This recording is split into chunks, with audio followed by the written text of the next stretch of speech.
Come on, honey. Welcome to another episode of Driving to the Rest. Yeah, you're kind of getting the hang of it. But I don't think this is the type of jingle we want, honey. Well, I think if you applied yourself, maybe a few hours of practice, you might be able to get a tune out of this thing. I'm telling you, it has to be like, Oopsie. engines. We're a couple of engines, honey.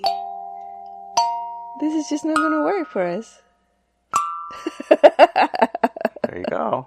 Well, I think we just need more practice. Okay. It's a really nice device. It is a very nice device. Called a Seeds. Yes. Made in China. Yes. From a design from Africa, I think. Yeah.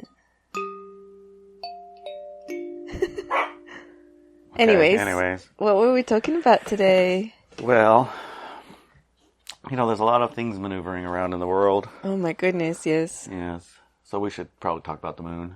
Yes, let's talk about the moon. In particular... We were reading, our bedtime story was, believe it or not, 8 martinis. I know, that magazine. I used to read that in, I don't know, it's like the 80s or something. I used to read that magazine. I loved it. I never heard of such a thing, of a magazine. I didn't know it was a magazine. It just sort of plopped in my face. I was not sure how I got there, honestly. I don't know. It had to have been a comment in a thread of something else, completely unrelated. Anyway, I got a link to a magazine called 8 Martinis, and I'm thinking, well, that's kind of weird. It's a very strange name for it. It's a remote viewing magazine. Yes. And apparently 8 Martinis is a term they used when they first started messing around with remote viewing to describe a remote viewing scene that was so blow your mind good that it cracked your reality. And the only way to return to reality was for them to go to the bar and drink 8 martinis. Which I think is their way of saying slam a Twinkie. Yeah, I think so. It's a slam a Twinkie. I used to say, man, because I would go to an event or something, and you'd blow my head open. Yeah. And I'd have to go slam some Twinkies to get my reality back. Yeah. Yeah. So that must be what they were talking about, right? Yeah. I think so, yeah. But of course it was at times, right? I don't know when they set it up, but... Long time ago. It was before people understood and realized and learned that alcohol, while you're doing psychic work or mystical work, alcohol is not a good idea. It was before people knew that. Maybe that's why the 8 martinis worked, to crack their reality back. Then they forgot everything they learned. Well, it also opens the door for possession, which for people who are sensitive and able and capable and psychic, it's not a good idea for them to do that. But anyways, yeah, the name is funny. I knew there was a story behind it, but what I've found interesting about those magazines all those years ago, and when you brought them back recently, is just their journey was so amazing when they were developing remote viewing, and it is remote viewing. Right, and that was because one of the they have articles. A methodology. They have a methodology they follow and everything. And they invented the word. They invented the words. Yeah, they invented the words. So the word had a meaning, and this is the meaning. The meaning was a process, and the process included something like 5 X, steps. Y, and Z, yeah. One of the main steps was verification, which meant that you did a remote viewing of a thing that was a defined thing, and then you went to that thing and you checked it to see if it actually was what you were seeing. Yes. So you had a system of looking and then a system of verifying. Yes. And without the verification steps, then it wasn't remote viewing. It was something else. And remote viewing itself was not actually a word used to designate a certain skill. It is a word to designate the process. Exactly. And the skill they were using was... all sorts. In their words, they said, well, it's an undefined skill that everyone has to some degree. Some some can go sit down at a piano and just play music from 4 years old, and some need to practice until they're 14 in order to just play music. And some, don't matter how much they practice, they're just not very good at it. They just don't have that think. Yeah. but it's like an ESP at the time. I think that was 70s, 80s, 90s in their neighborhood. They just call it an extrasensory perception. Right. And remote viewing was the process of using your innate ESP ability through this process that included verification at the other end. Mm-hmm. Anyway, that was the technical. Yeah, one of the things I liked about reading their own personal accounts was how they managed to, and especially that article that you read last night, and they talked about this guy who said, okay, so you need guidance, right? If you put somebody random and close them up in a room and say, okay, go, they don't even know. You're not going to get anything. They don't even know what go means, right? So you have to tell them what it is. You have to tell them how to do it and guide them. And he said, one of the guys that was talking had a huge success with people who'd never done. Russell Targ. Okay. He had huge success with people who'd never, ever even heard of the thing. And other people didn't have so much success, right? Right. But so they were asking him, how do you get so much success? He says, well, most people think, I'm paraphrasing here, that it's not going to work, right? So I just tell them, that's okay, just make something up. Yeah. If you knew where John was and it was somewhere interesting. Skipped some steps. Okay. So Russell Targ was running SRI. Yes. Which is a Stanford Research Institute remote viewing experiment program with the military and others funding it. Yes. So he would have to convince these funders, the people that were paying, that it's real and it wasn't some made up bullcrap. Yeah. And in order to do that, he'd figure out how to guide them so that they would do their own remote viewing. Right. And they couldn't deny it because they did it themselves. Mm-hmm. And then they could also see that if they had some focus and practice and aiming, that skill could be used for espionage or whatever. Yeah, exactly. So Russell would have 3 shiny metal objects of different shapes that he had on his person all the time, one or the other. And he would guide the person to surprising him with what is in their mind. Not look at what's in my bag. Right. But right. I have an object and it's hidden and it's a shape and a whatever. Surprise me with what comes to your mind. And then they would tell him what comes to their mind, and it would be it. 90% of the time they'd be correct. Yeah. And the other thing was, if John was somewhere else, because obviously he's not here, it must be somewhere interesting. John would be their partners. Yeah. They would have 30 places already selected around the city, and they would go sit at it for half an hour. Right. So if John was somewhere interesting, because he's not here, so he must be somewhere interesting. Yeah. Just imagine where he would be. Like, what would you think, he would be at? Just say anything that comes to your mind. Just tell me what comes to mind. What pops into your head. Yeah. And, ducks. Ducks. Doesn't make sense. Ducks. Well, that was the one guy. He said, I close my eyes and all I see is black. Black. I don't see anything. I don't see anything at all. And then he said, well, just make something up. Yeah. Make something up completely random and tell me what it is. Yeah. And he said, ducks. So now draw it. So he drew the ducks next to a pond. And the guys were at the duck pond in Palo Alto. Yeah. So he even got it, the one that closed his eyes, and all he see was complete black. Yeah. I remember one of our tenants here, he's got that same problem. When he closes his eyes, he doesn't see anything. It's just black. Yeah. Yeah. So now we have a new tool for how to just maybe make it guide up. him. Just make something up. Let's see what happens. Yeah. So well, that had to do specifically with his remote viewing. And Russell Targ said it was because the part of your mind that's doing this sensing isn't your analytic mind.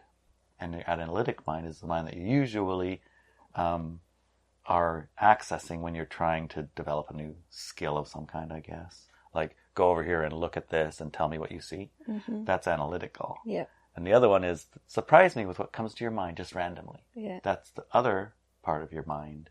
Yeah. Stephen Jay Gould wrote a book called blah, blah, blah, something bicameral mind.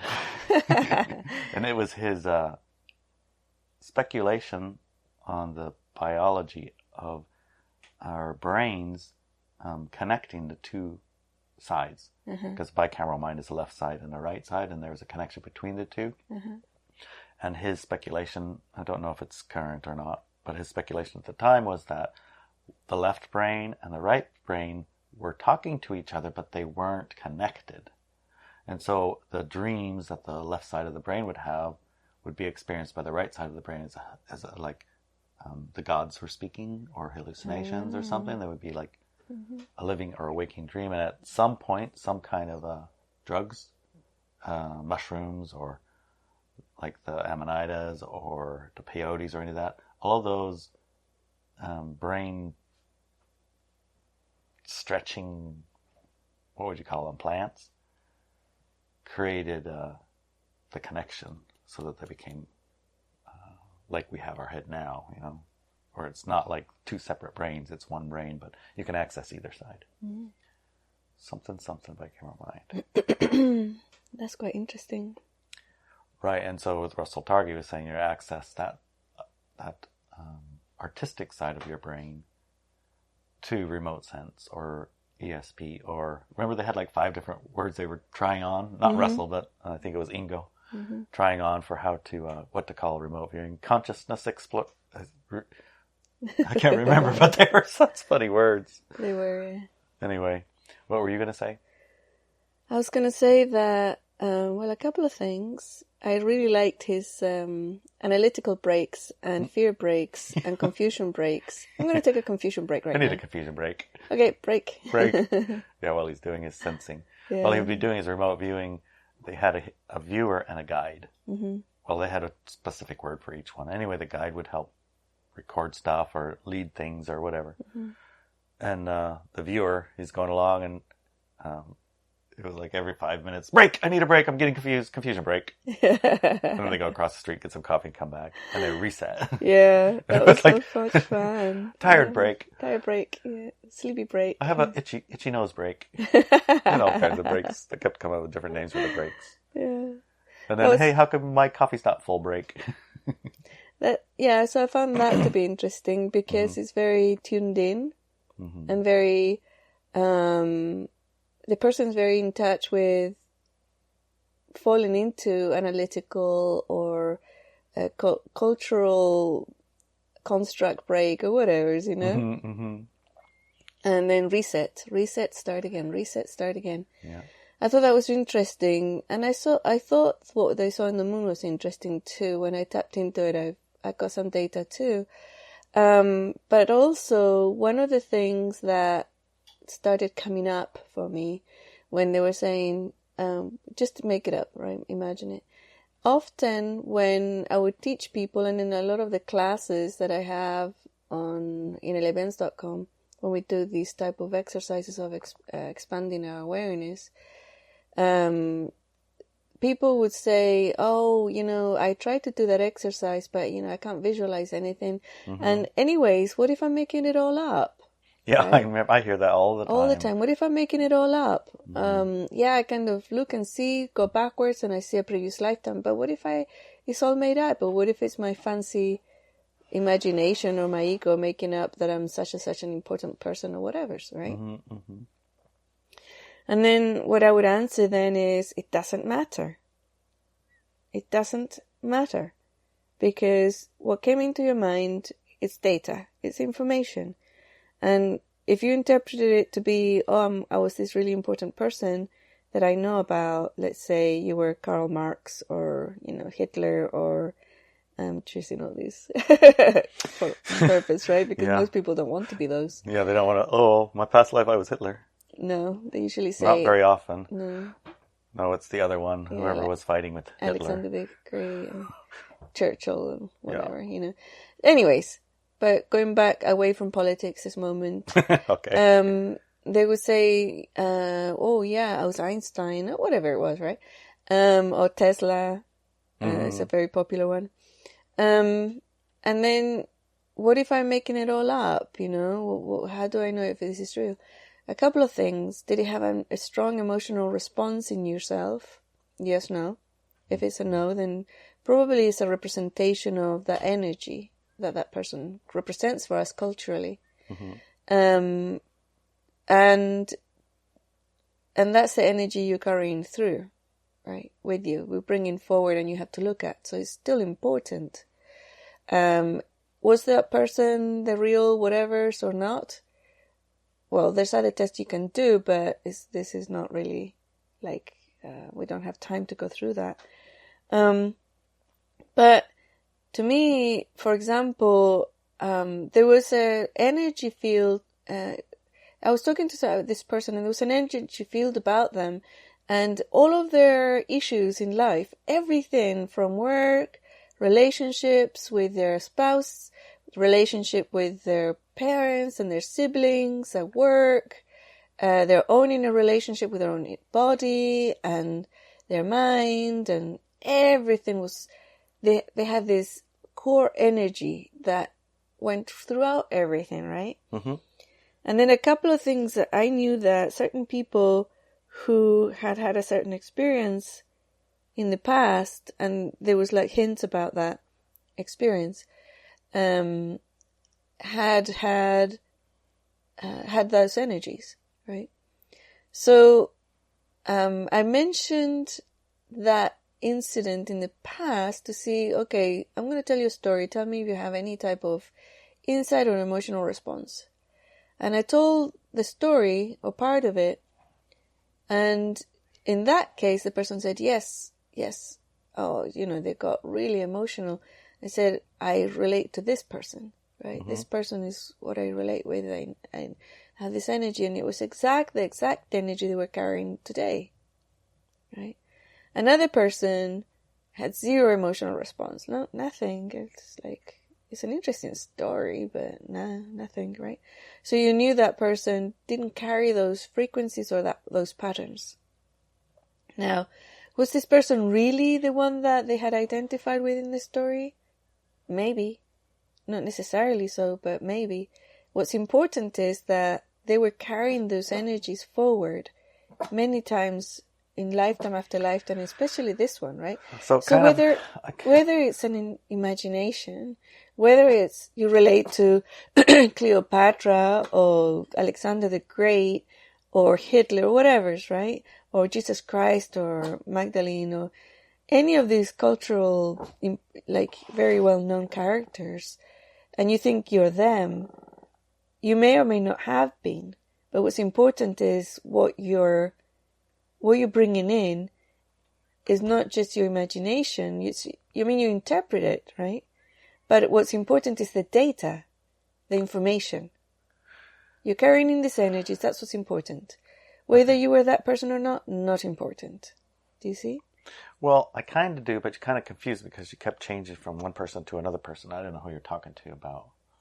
So we're clear. We're talking about now a past life regression, not a remote viewing. Which is a type of remote viewing. Not remote viewing in the sense of that description, but it's a type of extra senses of looking beyond where you are right now. Okay. Right? So we're looking at a past life experience. Yes. And there's two people. One of them has no emotional response to the person they see themselves as, and the other one does have a big emotional reaction to the person they see themselves was. Mm-hmm.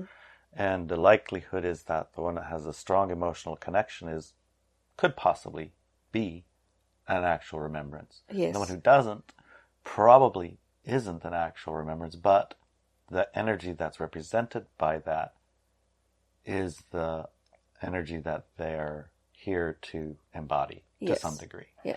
But in order for them to describe to you or anybody else that energy and what that is, they need a word that relates to all that energy that you would be able to understand. Exactly. Because you can't just say, I'm whatever Archangel Michael might represent, or Mary Magdalene represents all of these list of things, right? Mm-hmm. Culturally, by story.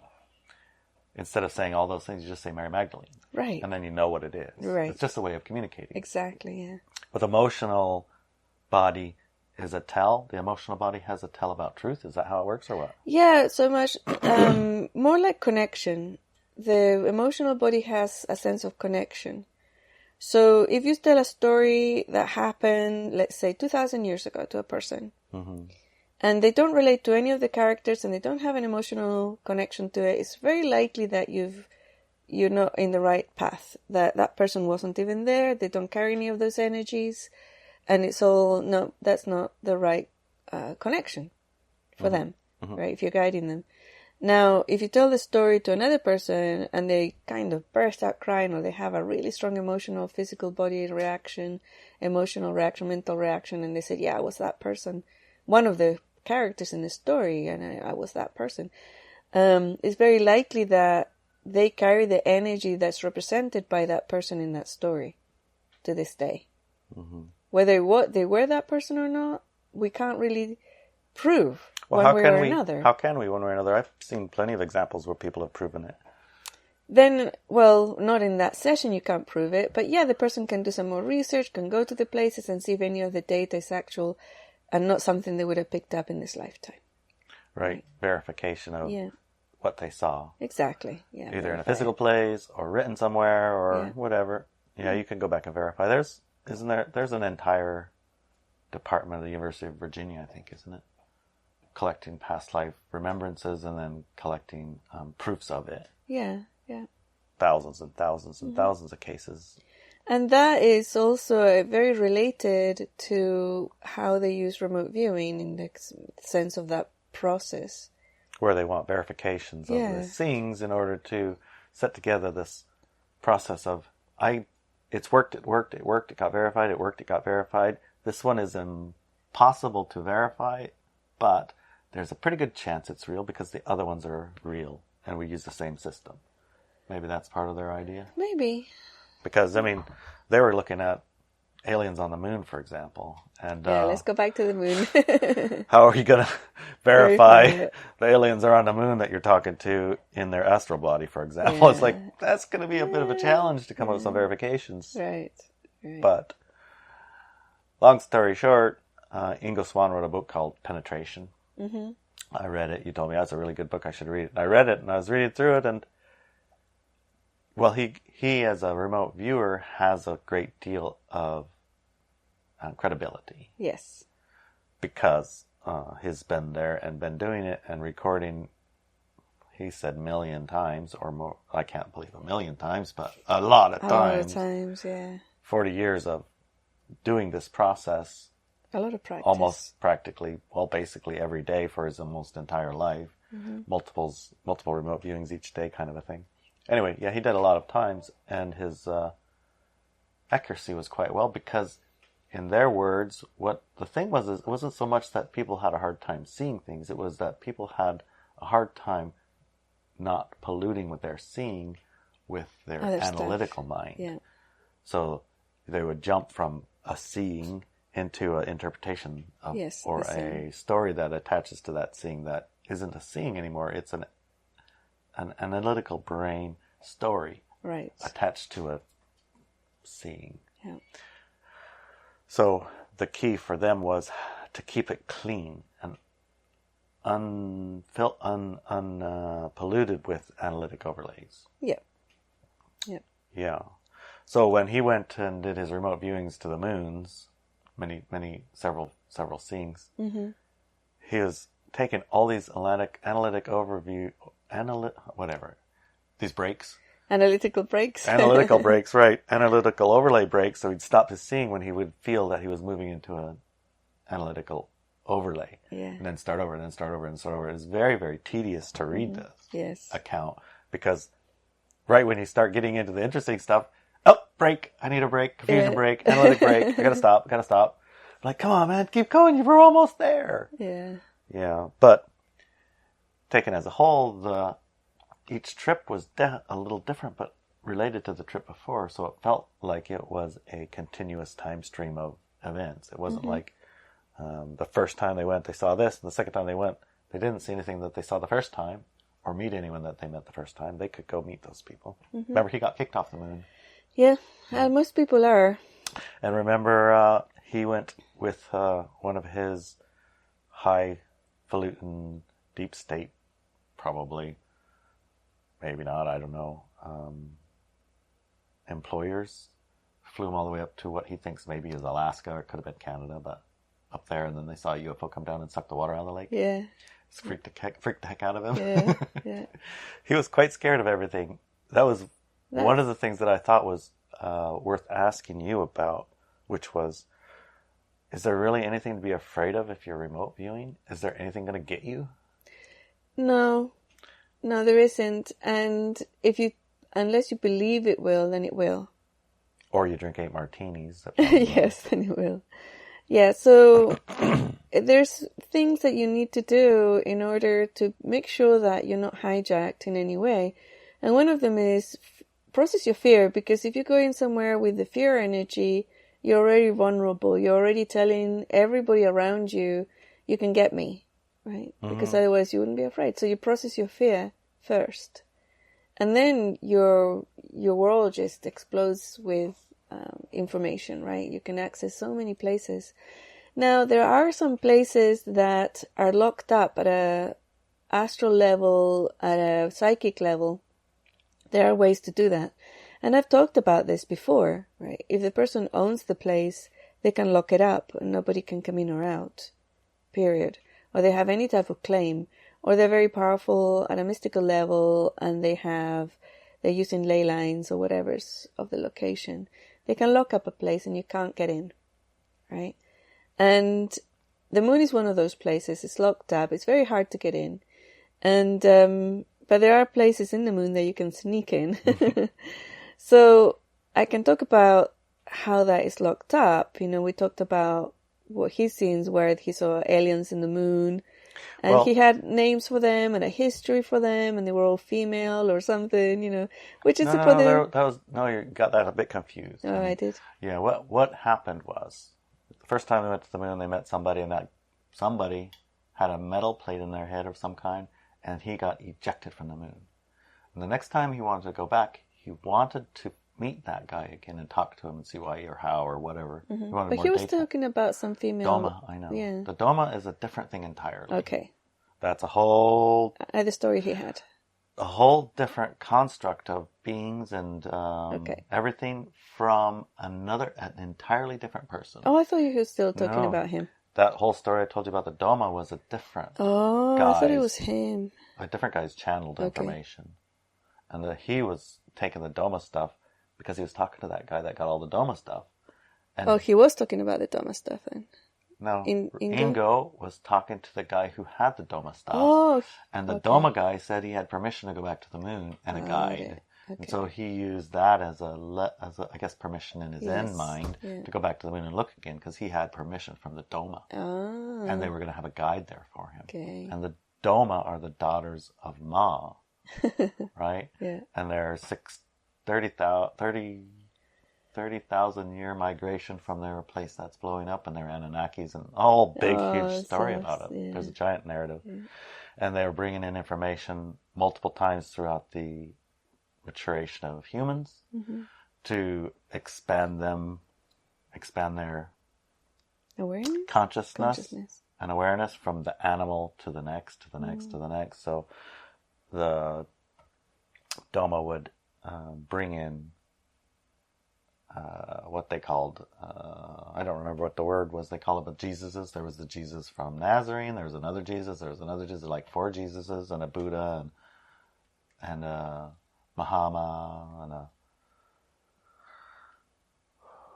prophets, and things like that. So they would bring those in to help, hey, think about it this way, guys, and try and get them to open their minds a little bit. That was the Doma thing. Oh, okay. And that's on a Wingmaker's website. You can look up Doma on the Wingmakers, and there's, I don't know if it's current, but it was a Wayback Machine. Maybe I'll find the link and I'll share it. It's in the 8 Martinis magazine, the latest episode, which was something like February. And if you read through it after a while, you'll find there'll be a hyperlink in there that takes you to the bibliopecades.com something with Doma, and then you can read all about the Doma stuff if you're interested.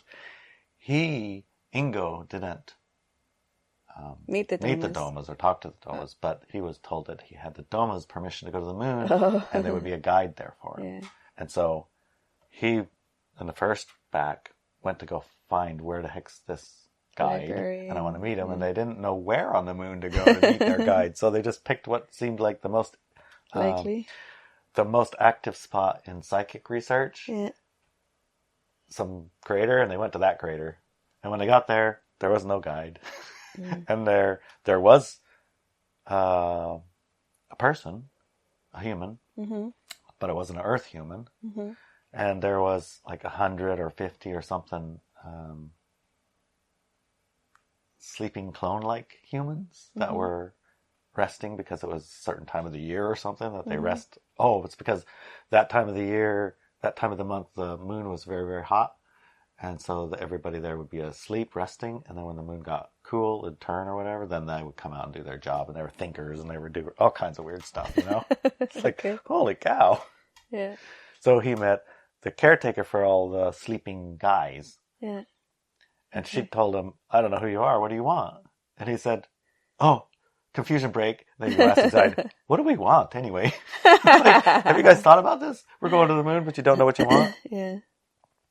So, at the end of their first trip there, they have met a non-Earth human and a whole bunch of other non-Earth guys that were asleep that looked exactly the same, all of them the same.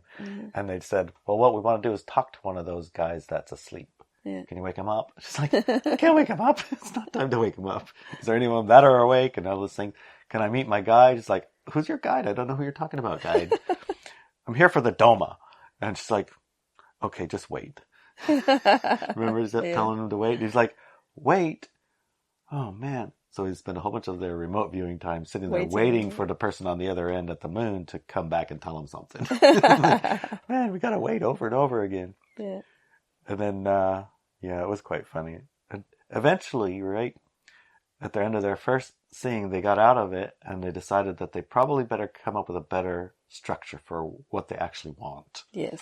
Which was quite funny if you think about it. Like, we're going to go to the moon. What do we want there? We're not thinking about that till we get there. Because it was multiple times people asked them, well, what do you want? What do you want? What are you here for? And they wouldn't have an answer. Yeah. What did you think about that? So, who do you think, first of all, the non-Earth human lady was, or the sleeping workers? Well, it's a long time ago. I haven't really... When I have guided individuals to go and look at the moon, and because most people who wanted to learn how to view things through time and space, they, it's easier for them to do it if you guide them, right? So just as an experiment, or just as to see what would happen, or to see what they would see, I did this for quite a while. I would say, okay, we're going to go to the moon, and this and this and the other.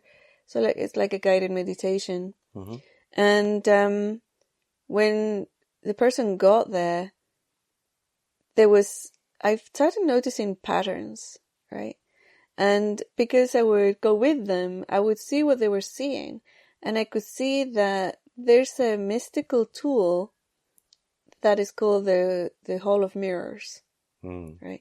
And this mystical tool is usually used to protect a location, to make it difficult to get through to that location, and all sorts of ways that you can use this, or to hide, basically, right? And the Hall of Mirrors is this mystical tool. It's an interesting one, because basically the person goes in and they start seeing things that they might be projecting or very interested in. And they get stuck in one of the rooms, right? Right. It's something to become engaged in that isn't where you are. Exactly. That won't let you get to your destination because it's so interesting. So you're engaged. I was like, oh, look at all these sleeping things. And look at this girl. Yeah. So she seems to know what's going on. We should talk to her. Oh, wait. And then you wait there for a while now. Right? Yeah. So what I noticed was a lot of women who do this exercise to go over there to see the moon, they see a layer of goddess. Because traditionally in the West, especially in New Age circles, which are the individuals who are interested in this type of thing, they're taught that the moon is female and is the goddess energy. And so there's a layer that a lot of people get stuck on. Mostly women, but I've seen some men get stuck there too. The divine feminine energy. Oh, and they're bathed with it and they love it. And they're energized and it's so beautiful and they're embraced by it.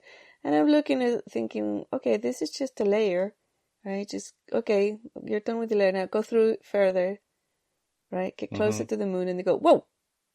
It's gone. Right? It's like red pill, blue pill. I was like, wait a minute, I like that blue pill. Leave you there. Yeah. Some people do. No, I don't want to. Because I always tell them, if you don't want to follow the instructions, don't. Right? Some people just stay there and it's beautiful and they have a massive connection with the divine feminine and they go back over and over and it's they're beautiful. satisfied with that. Satisfied. Totally satisfied. Right?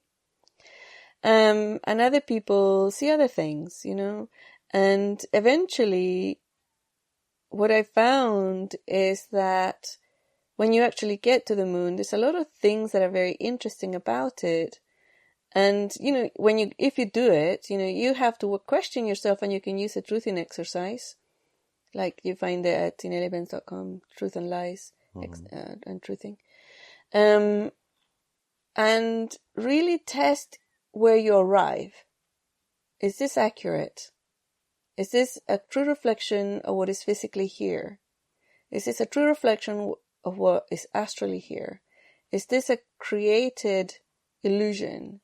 You can ask several questions like that to verify whether what you're seeing is more like factual, what's there, or whether it's made up. Well, should you be doing this at the time or later when you're checking it? Because it kind of like feels like it might conflict with the whole making it up part, No, because you're supposed to like just you can actually use do your it as you imagination go. and just tell me what you see and make up what you see, and then how can you analyze that after? Because it's not an analyzation. It's not analyzing. You're not analyzing. You're truthing it. Remember what truthing exercise is? Yeah, but remember you feel it. Right, but remember you feel it. Remember use your imagination and make something up part. Does that match up with the truthing part? Yeah, it does. If it feels right and you made it up, okay, works for me. Yeah, make it up is the original, the very first, so you break through. Right. You don't do makeup afterwards. You look.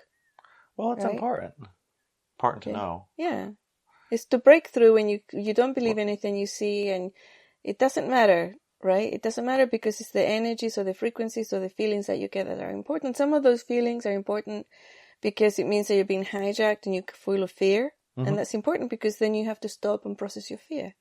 Right. You have to have a fear break.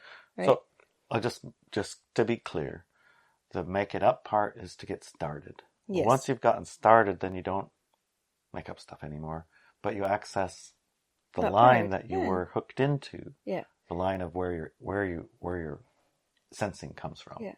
And truthing is not about analyzing it. Ooh, how much data do I have? And this and this and that. You feel it. Remember the truthing exercise, how you practice it? Well, no, I don't. Tell me. You don't remember? Just tell me. Okay, so if you say a sentence like, am I sitting down right now?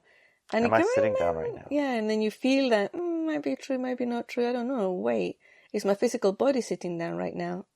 Is it different? My physical body sitting down right now. Yes, it definitely is. Right. So that's a truthing exercise. The first one was wobbly because your soul is not sitting down, but your physical body is.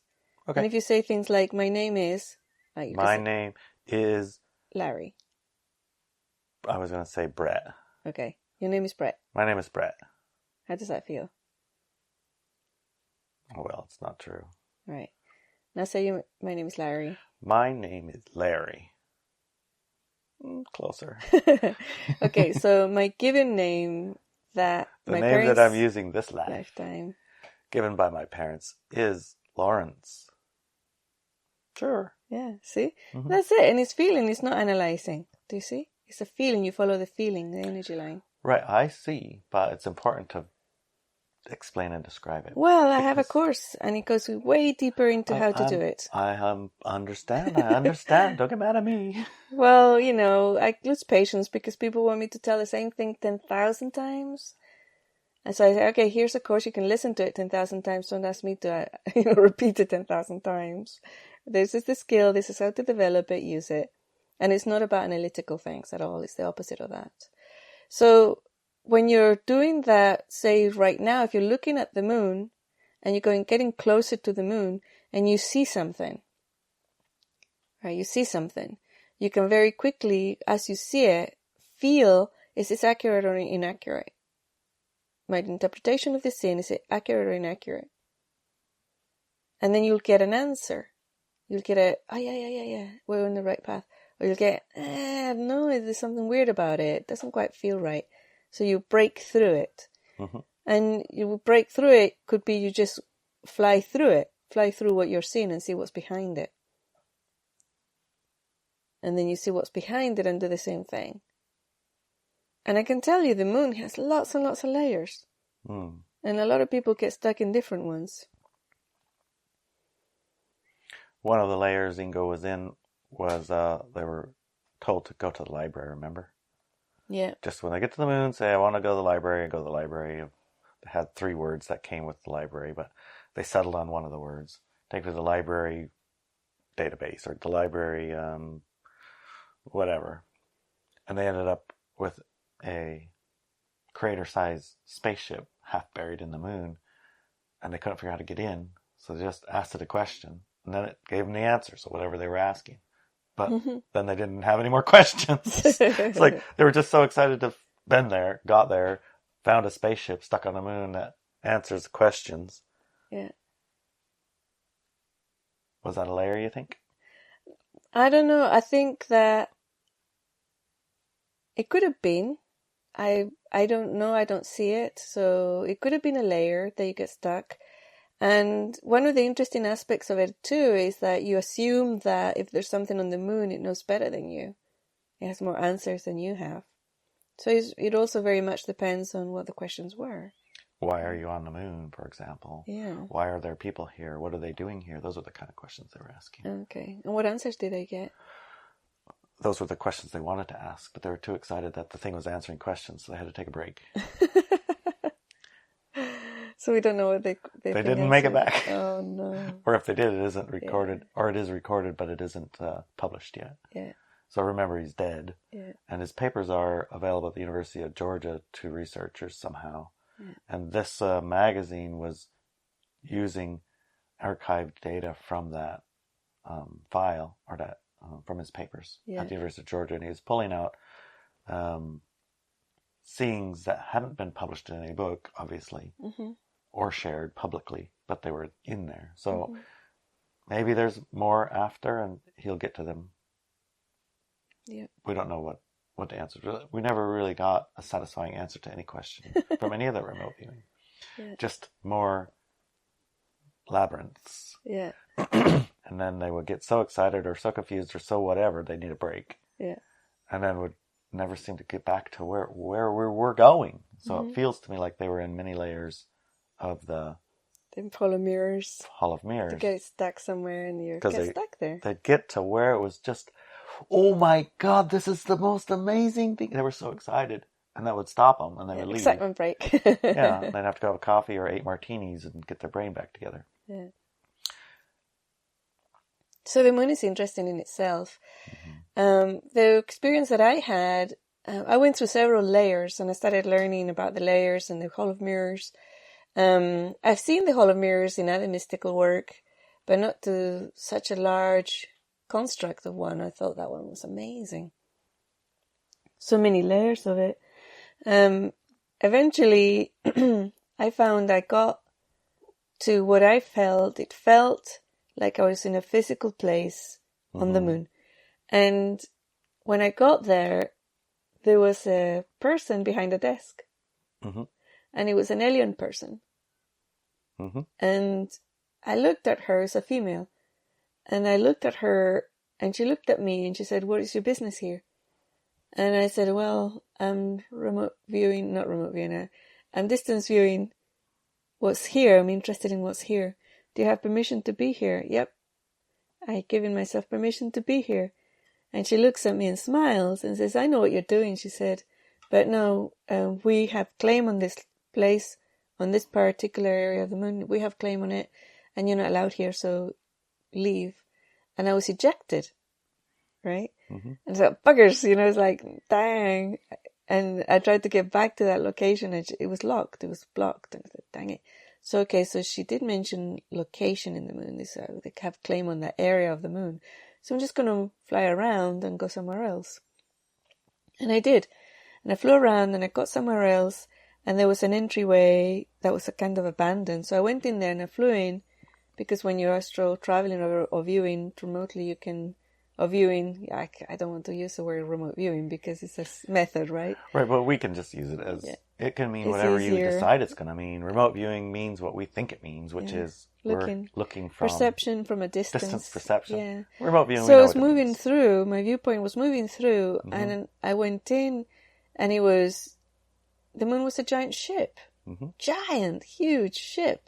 And a lot of the areas, I mean, some of those rooms were as big as a whole town on Earth. Yeah. And some of those rooms were occupied, but a lot were empty. That was like, it was an ancient ship. And I started flying. I mean, it took me forever to go different locations, and most of it was abandoned, which to me was interesting. And then I tapped into the material that this ship was made out of, and it was really ancient technology, and I tried to trace back the people who had built it. And they went so far back into the past and then they kind of vanished. It's hard to explain because it's not exactly a vanishment, but it's more like they became all, or they had presented a physical expression and then removed themselves from it. Something like that. That's more accurate. And it was like all these other humans from different planets, or humanoids from different, like we might call aliens, had grabbed different locations in this ship, and they called it their own, like a satellite HQs, for this area of the galaxy, or this area, because galaxies don't exist actually, but this area of space, this area of the universe, this system, this quadrant. And Earth is very interesting, so a lot of people had HQs there. And that was interesting to me, and I kept truth in it. Is this a factual reflection of what's here? And I would get a lot of yes, but some of the places I went to and some of the people I saw, I would get a maybe, and I would get not quite accurate. So, and then I kind of went to do other things. I started working on other things, and I dropped it, right? But anybody who is interested should do something like that. And when I looked at what Ingo was seeing, it felt to me that he, many times, on many of the recalls he had, on many of the remote viewings, he got stuck in the Hall of Mirrors. Yeah, well, first place he ended up at a desk with a woman at it, same as you. Yeah. And she asked, so you have permission to be here? Yeah. What do you want? Yeah, it's interesting, isn't it? Same thing, yeah. And they did, say that there were 20 thinkers or something like that who were 400 or 500 year olders who not only could sense, but they could project. And there were hundreds of thinkers or whatever's who could sense somebody when they would come. Do you remember? Were they the sleepers? The ones they that were were sleeping, yeah, but there were other ones that were awake while those ones were asleep. But I think they would be awake, sensing if someone was there, traveling astrally or whatever. Yeah. And then there were 20 very stronger, well more trained or older or whatever, individuals who could project stuff into the people who came. Yeah, I think that's the Hall of Mirrors. That's how it's created anyways. So that was interesting, right? Yeah. That is interesting. It kind of verifies both stories. Right, totally. Yeah. And astral projection is a different thing to viewing or putting your viewpoint in another place. So astrally, I think I may have used the word astrally traveling or whatever's. I haven't actually done that. Looking back, it wasn't an astral projection or it wasn't an astral journey. It was definitely a distance viewpoint moving through time and space. And some of the layers that people have got stuck in, they're really interesting, so they were fully explored. But right. That makes sense because these layers and the whole Hall of Mirrors it's very much a psychic construct. Right. So that was interesting that he saw it that way and could report it that way. And he wanted to meet one of the projectors because he thought one of the projectors might be one of that guy who kicked him off the first time. Oh, yeah. Right. And remember they said, yes, we found that guy, but he's on the other side of the moon, so you need to wait. And then he waited and waited. He waited for him Which to is a projection too. You wasted time, right? Right. And remember where he traveled, it looked like everything was abandoned for the most part. There was lots of abandoned places. Mm-hmm. And he also obviously found a small version of a ship to explore. Mm-hmm. A ship that was very interesting to explore. So that would be that's an interesting parallel too, though. Yeah. Well, because you saw the moon as the ship. He saw a little ship on the moon. Right. But basically it's still ship construct. Yeah, I don't think that would relate. He was still projecting the moon as a satellite, natural satellite. I don't know that he ever did or said that. No. I don't remember reading that. No, but he didn't not say it. He didn't say it wasn't. That it was a military base that they're using for their migration, 30,000-year migration, something like that. Yeah, interesting stories. But they didn't feel accurate to me. The migrations, the Damas or Namas or whatever. None of those felt accurate to me. They all felt like projections. Like layers of the mirror, hollow mirrors. That people would be using the moon as a migration base, a place to collect supplies. Yeah, didn't feel right. Well, it was a good story, though. Yeah. What do you think the moon is, then? I think, like I said, it's a giant ship. Whose ship? I just told you that. We talked about it for 5 minutes. Who's? So just say it again. Whose ship? You don't remember? No. You're kidding, right? No. No? You don't remember? I don't know whose ship. You never told me whose ship. I did. Tell me again, then. We'll rewind and see if you said that. Oh my gosh. Whose ship is it? So, the ship was constructed. Yes. Do you remember that? By? No. A race? No. That? No. The best description? No, don't remember. Would be that they projected a physicality. I remember that. And then they removed themselves from that physicality, not completely, but no longer perceivable by us. Right. I remember that. Yeah, that's who they are. Oh, but it doesn't have a name. That's what built it. A race of beings who... Why did they bring it where it is? Well, that's part of the exploration, right? Because the Earth was interesting? It's part of that larger experience. So a group of beings who were physical and who aren't there and using it physically anymore brought it there and abandoned. Well, didn't use it anymore. I don't think it's abandoned. Done with it. I don't think it's abandoned or done with it. I think that's an erroneous they're still using it? Projection.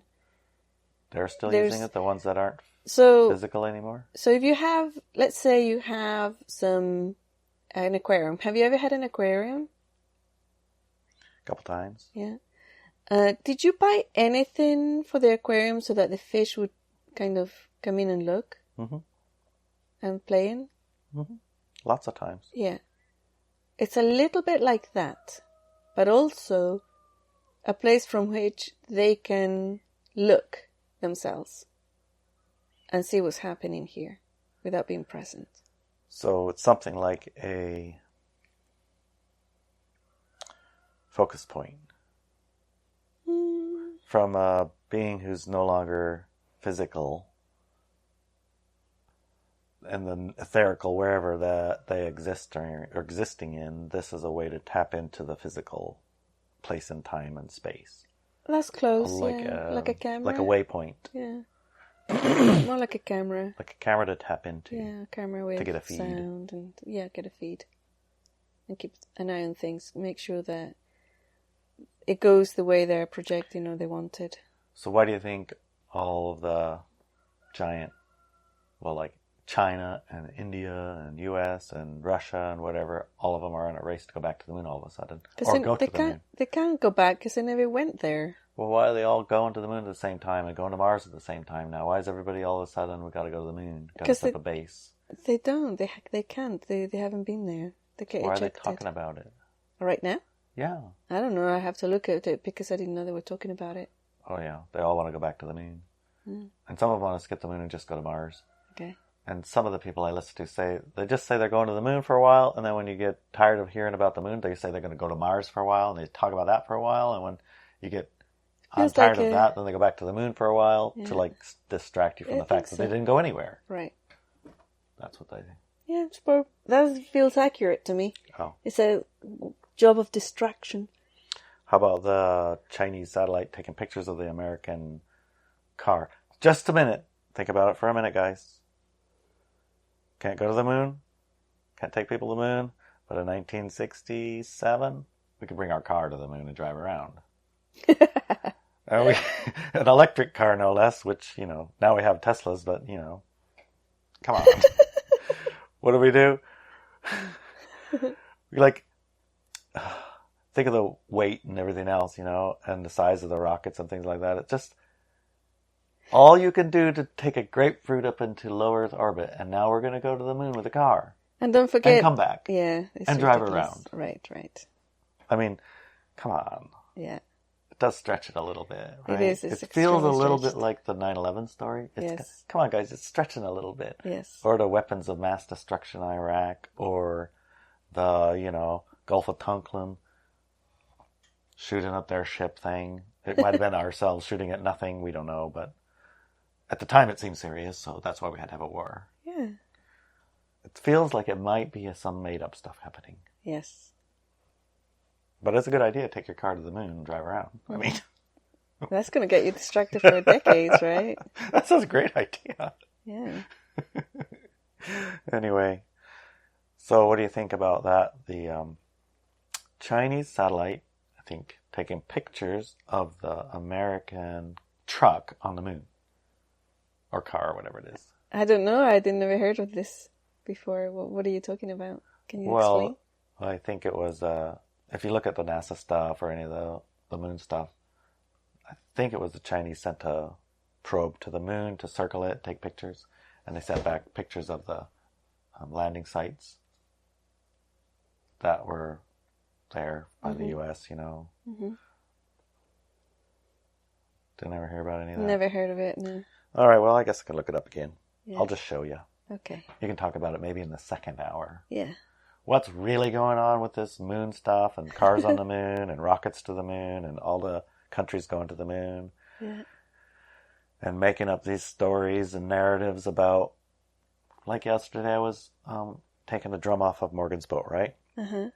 And we were sitting there waiting 15 minutes for the crane operator to show up, and the fellow that works at the dock was looking at his phone and listening to I'm pretty sure it was CNN or something. Mm-hmm. And it was being quite dramatic. And he says, what do you think about all this? And I said, oh, what? All this Ukraine war. It's like, oh, all the Ukraine war. Well, what are they telling you? What are you hearing? And he went and told me for a little while. And I said, it kind of reminds me of all the coronavirus thing, honestly. It's like, depending on who you listen to, you get a whole different story. And whatever story is really interesting to you is the one that you are engaged in. Mm-hmm. But the net result is you are separated from the other story. Mm-hmm. It's like right now, for example, I think RT is,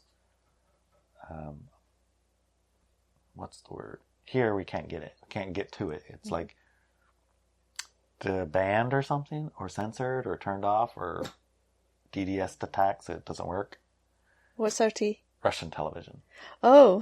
Remember, like a few months ago or years ago, I was like, honey, what happened? This world is weird because look, RT is saying the truth for some reason, and CNN is saying a bullshit lie.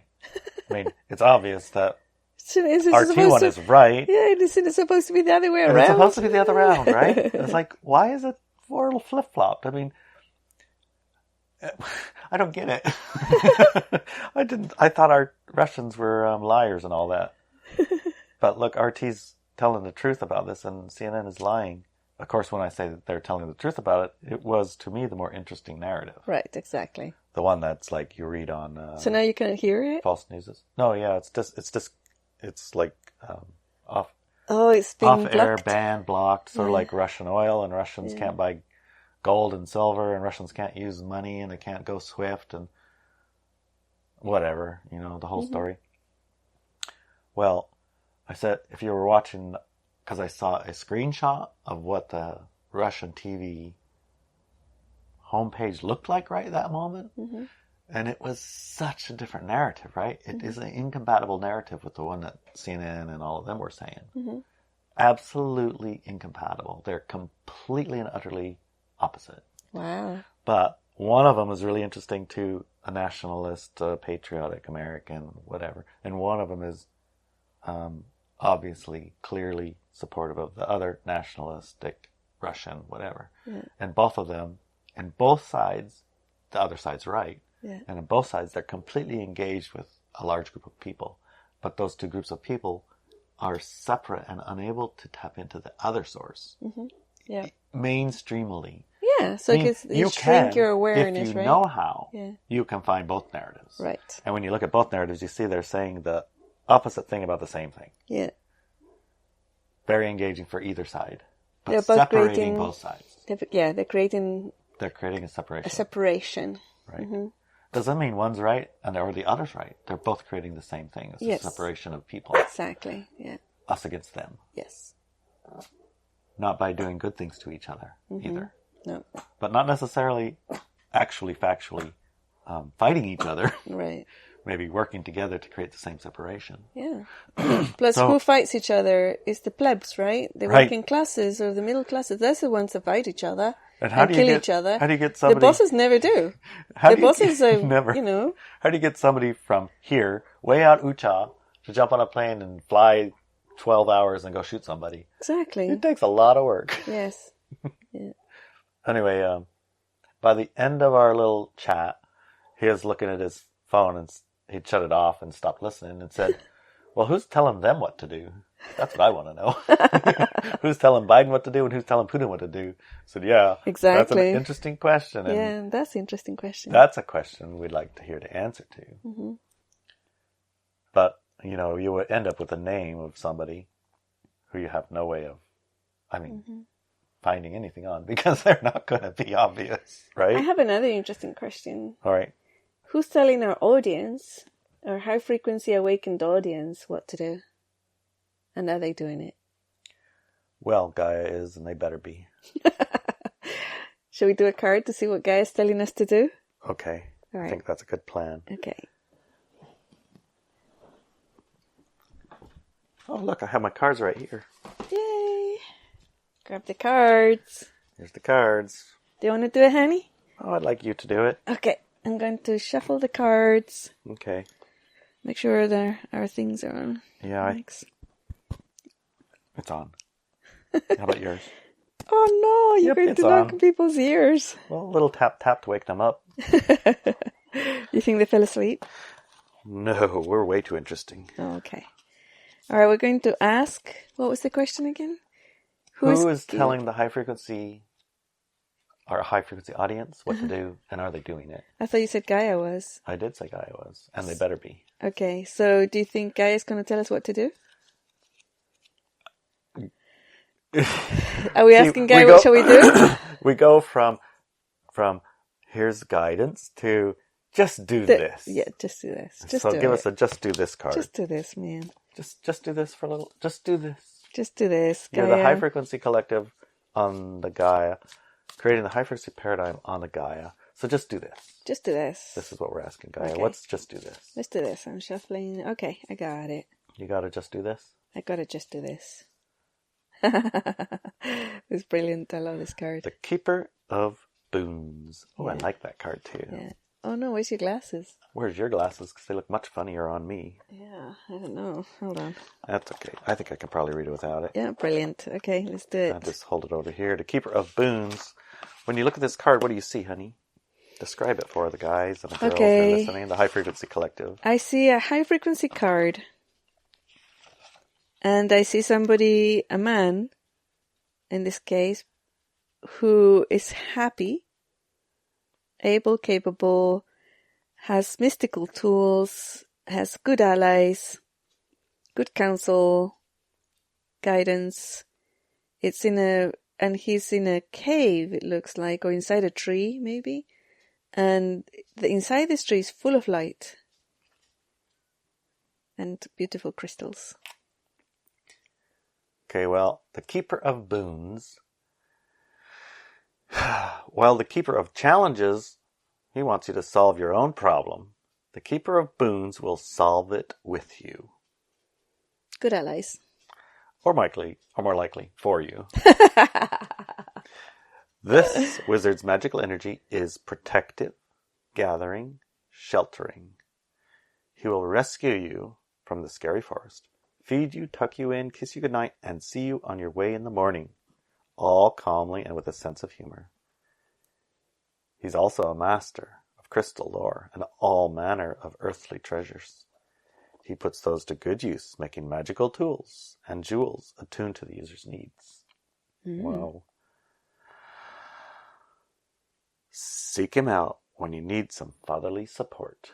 So what is Gaia saying? Aww. Clearly. What? Gaia is also your father. Yes. Or your mother. Because we think of Mother Gaia, Mother Earth, but it's Father Earth too. It's Father Earth too. Yeah. And Father Earth is full of these magical crystal and mineral treasures that you can have and find specially attuned to your particular needs. Yes. So Gaia is saying, go out. You're supported. Mm-hmm. Find your material, mineral, crystal, something on the ground. Connect with Gaia. Go out there, get it. And that thing will be tuned to your particular need in this time. Mm. Do that. All right. I love it. Yeah. So the dark side, I've been told to go to war. And we're told to go around crystal hunting. Crystal hunting in the dirt. Crystal or mineral. And everything's fine. Use it to make a magical tool everything's or jewel. Fine. We're attuned taken to your care needs. of. And yeah. You're perfectly fine. Yeah. Tucked in, protected, sheltered, fed, tucked in, kissed goodnight, and fed breakfast in the morning. Yes. Calmly. Yeah. You have all the support you need. Yeah.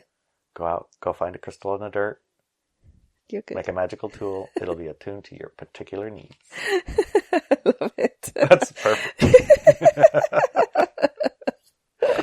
I feel complete. Yeah, me too. Let's go hunting for some crystals. Some crystals, honey. All right. Love you, darling.